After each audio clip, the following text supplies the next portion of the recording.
My name is Valeria. Today I'm just going to be going through to introduce you guys how to program VEXIQ blocks for your base in user control period. So user control, just for a quick reminder, is when you drive the robot yourself. Autonomous period is when it's pre-programmed to do all of the movements and you just start it and you let it go the whole time. So the goal of this programming is so that we have the base moving using the joysticks. Once I open up the VEXIQ app, I'll kind of demonstrate that a bit more for you guys in this video. So I realized that last time I didn't use a Chromebook, and a lot of you guys use Chromebooks because that's what school provides for you guys. But in terms of getting to the VEXIQ app, it's quite simple. You have typically a search key on your Chromebooks, or you can press this button up here in the corner. If you just press that, you can search up, it's already there for me because I use it quite often, but if you search up VEXcode IQ, should be there. I have two because one is for my high school robotics and then the other one is for VEXIQ stuff. So once it opens, it's going to look a little bit like this. You might have already tried to start a file, you might have not. Whether or not, you should be fine. The first thing I would do is to save your project somewhere. I've got lots of different files because I keep track of all my stuff in Google Drive by class and different things like my clubs and things like that.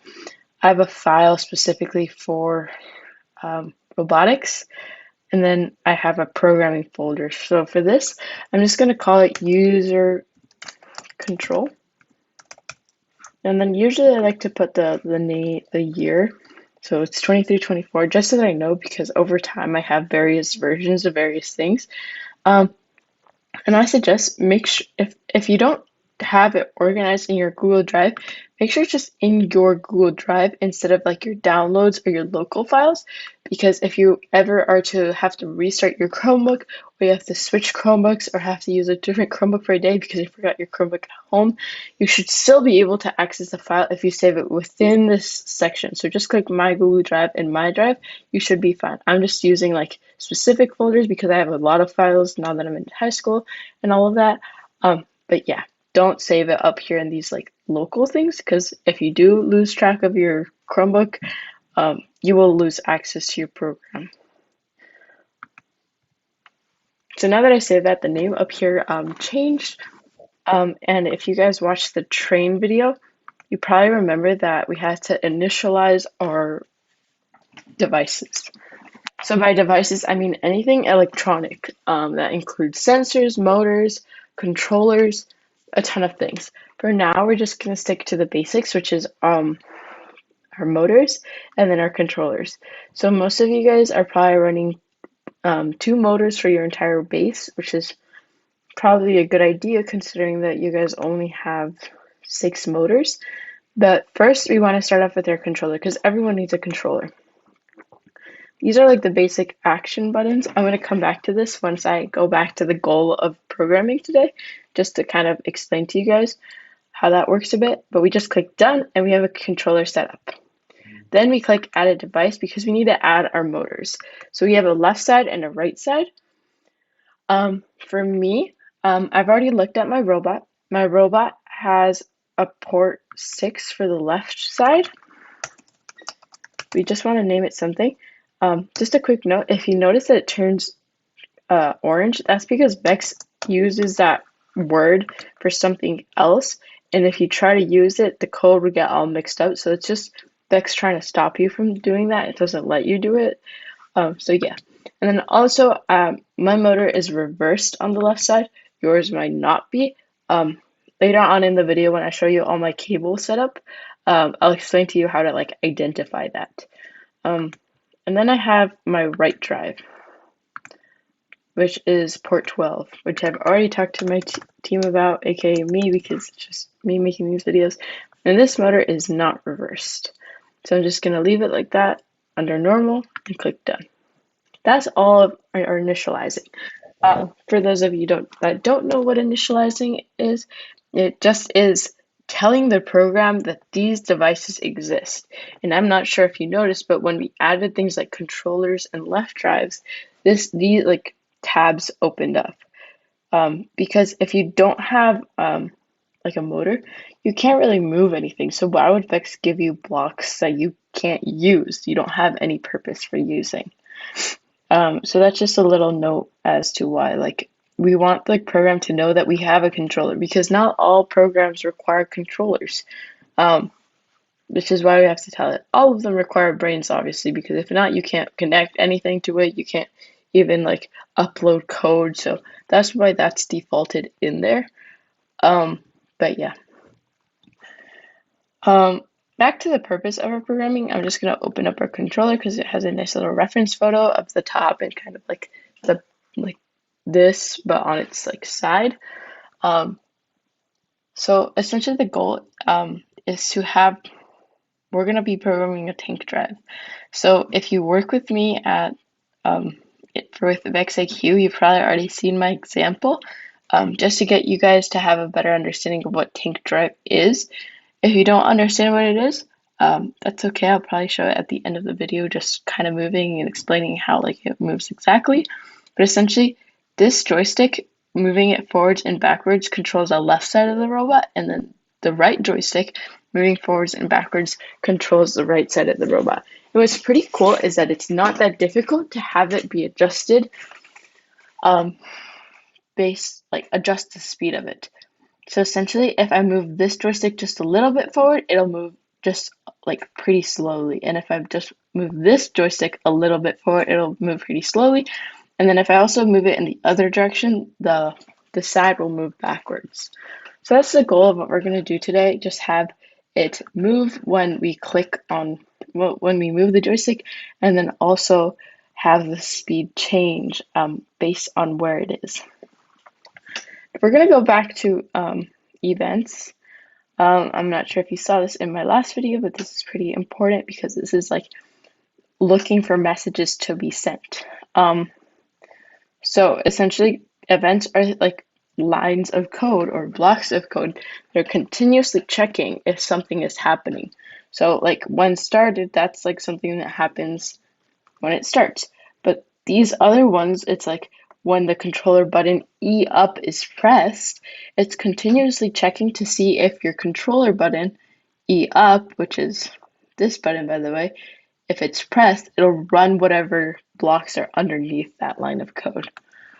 So I want you to take a second and think about what block could be potentially used to check for when the controller is kind of moving. So it would be this one, and we're actually going to need two separate blocks.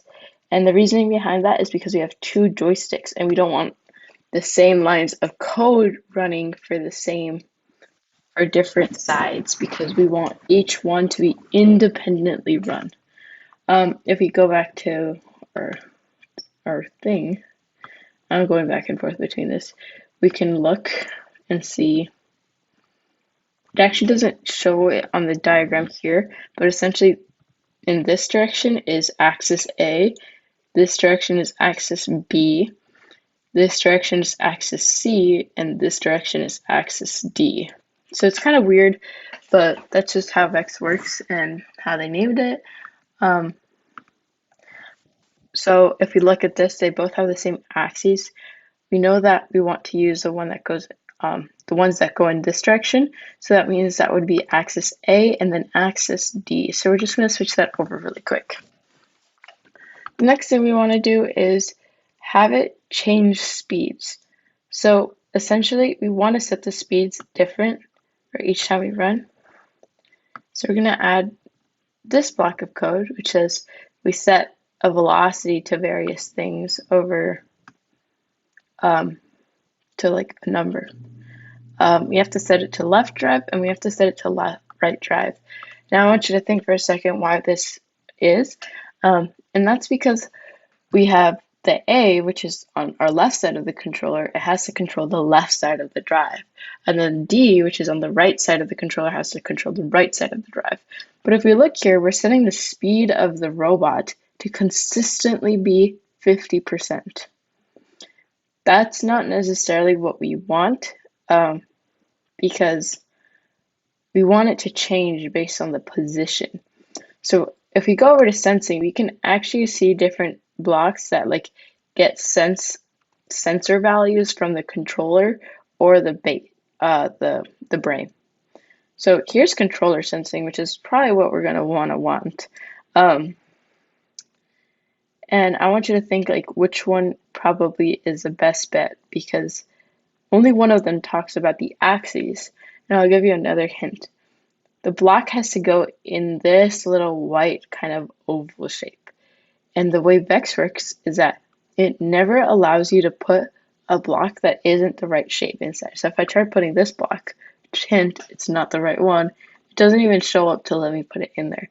So if we look at controller sensing, this block gets us the position of the controller axes. And essentially what that's saying is that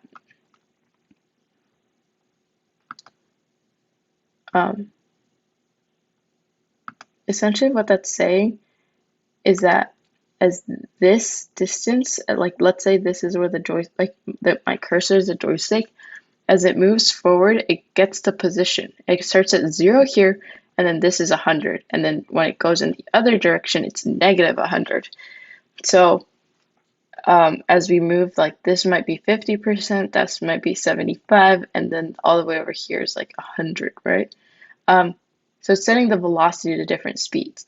What's really cool about Vex is that if we set the velocity to a negative speed, it'll just move in like the opposite direction. So that's kind of nice for us in terms of programming.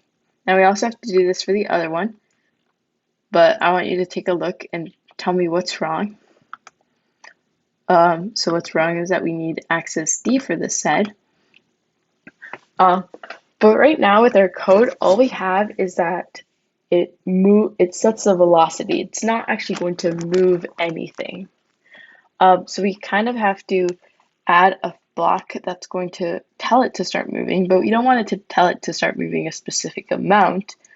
So think for a second, which one could it be? It's this block. All of these other ones that tell it to move, specifically spin, spin, spin, these are setting different things. This is stopping. All of these two have like specific amounts of movement. Well, this one just tells it to go. And I'll explain for a second why it's okay not to have anything. So imagine the joystick. If you imagine the joystick and it's here in the center, kind of just sitting neutrally, it would set the velocity to 0. Now, why it doesn't matter that it's spinning the motor at velocity 0 is because velocity 0 means no movement. So even though we're telling it to continuously spin technically, it's going to just set the velocity to 0. Now some things just for like kind of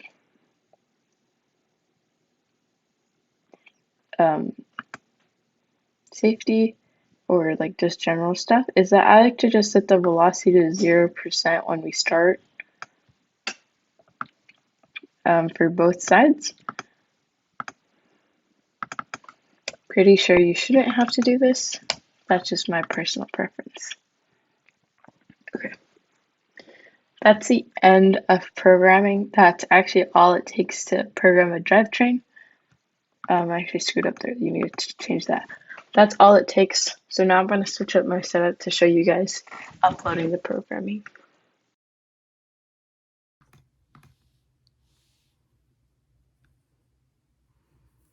Okay guys, so I'm on the floor right now. That's just where I'm at. This is my code, my Chromebook, and then I have my controller. My very basic robot that you should 100% not copy because it's actually not that great. For reference, I make all of my designs have flaws in them because I want you guys to learn. I've talked about this a lot with students I work with. I also just have 2 VEX IQ cables for motors, and then I have my compiling cable, or just a USB type A to USB type C. This is to connect our controller to our Chromebook. So first off, we're gonna set up our cables for a robot. I actually realized I did a little goof. The right side is the one that's supposed to be reversed and not the left side. So I'm gonna just really quickly fix that. So essentially, if you look, I don't know if you can see it that great. This will tell you what direction the motor spins. So it means it's telling me that it's rotating in kind of this direction, which is in fact the opposite of the direction we want. So like that. And then on this side, on the left side, it's moving in this direction, which is correct. So it just means we have to reverse this side and then keep this side normal. For cables, very simple. Plug in cable here. And then I said that my right drive, this side, is going to be port 12, which is in my code there. We talked about this earlier. I'll just plug that in till I hear a little click. Perfect. Do the same for my left drive. And probably don't carry it like I'm carrying it. I'm just doing this because I knew that I built it well enough to withstand some kind of meatness or toughness. And also I'm doing this because so that you guys can see in the camera, because it's kind of an awkward angle. Okay, so we have that all set up. I can turn on my robot. If it doesn't work, click this button and then click the on button. That always works regardless. Some things that people don't know is that we have second generation controllers and bases. What that means is that we can actually upload code to the controller, and the controller will transmit that to our base or brain, so that in case our, like, let's say like the base is like over there, like far away kind of thing, we can just upload it continuously to this controller, which is kind of nice. I'm gonna do that today just to show you guys. You have to make sure that your controller's already connected to your brain. That's the only requirement. It's also nice because it charges your controller. I feel like controllers are constantly neglected to get charged, and it's like last minute at your competition, you're like, oh shoot, I forgot to charge my controller after like 3 months, because the batteries on these things are insane, and they always die when you least expect it. So yeah, that's why I like plugging it in while I use my computer. But yeah, right now I'm just gonna click the download button in the top right. I click download. It says it failed to download. Why did it fail to download? If it does that, just click it again. It usually works the second time. Yep, there we see it going. All done. Note to self, when you download a program, it always opens up on here. Also, you can click the run button if you're just continuous on your Chromebook, so you're not going back and forth between programs. But I've seen a lot of you guys be like, oh, why doesn't my program work? You start up your thing, you click here, you click run, but that's your drive. That's VEX's default program. It's not that great for anything more than like their standard base robots that you can find on their websites. But for more advanced things, you want to go to where you programmed it yourself, like that code. You go over one, click programs, and you have various things. I have more advanced things here that I've just messed around with. But this is the program that we uploaded just now. Click that, click run. I'm gonna move my Chromebook over. And this is where I'm gonna kind of explain how our programming works a little more in depth, because I have the controller in front of me. But essentially, before this runs, move this side forward, this side will move forward. Move side this forward, this side will move forward. Opposite. I don't know if you guys could hear that, but it sounds like my dogs are dying. move this side backwards, this side will move backwards, move this side backwards, this side will move backwards. And then what's cool about this is that when you move just a little bit, she'll just move like a little slow, like very slowly. And then when you do that, same thing, opposite direction. When you move it like that, it should go pretty fast. Don't suggest going really fast for more than like 3 seconds at a time because it can hurt your motors in ways that can damage them. And this stuff isn't cheap. It costs money, and the money has to come from somewhere. So just be gentle with your parts. Okay, I'm gonna run my code. Looks like everything's working. We can test it out like slowly. If we just move it a little bit or a little bit backwards. Ignore these pins. I was testing something. I forgot to take it out.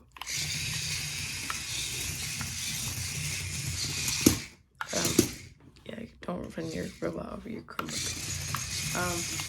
But yeah, that's how it works. I don't know if you guys can see me. Spinning is pretty straightforward. You want to, basically in the direction you want to turn, that's the side you want to move forwards. Well, the opposite side is what you want to move forwards. And then to turn fast, you have the side that you want to turn towards go backwards. So like technically, if like, let's say I'm right here and I want to turn left, if I move this side backwards, I can turn left. If I go back, if I want to turn left, I can turn this side forwards. That's left. But if I want to turn really, really fast, just do both at the same time. But yeah, that's a summary on how to program your base for user control. Next, I'll do how to do like various different things like lifts, claws, intakes, that whole spiel. So yeah, I hope this video was helpful for you guys. If you have any questions, feel free to reach out. And yeah.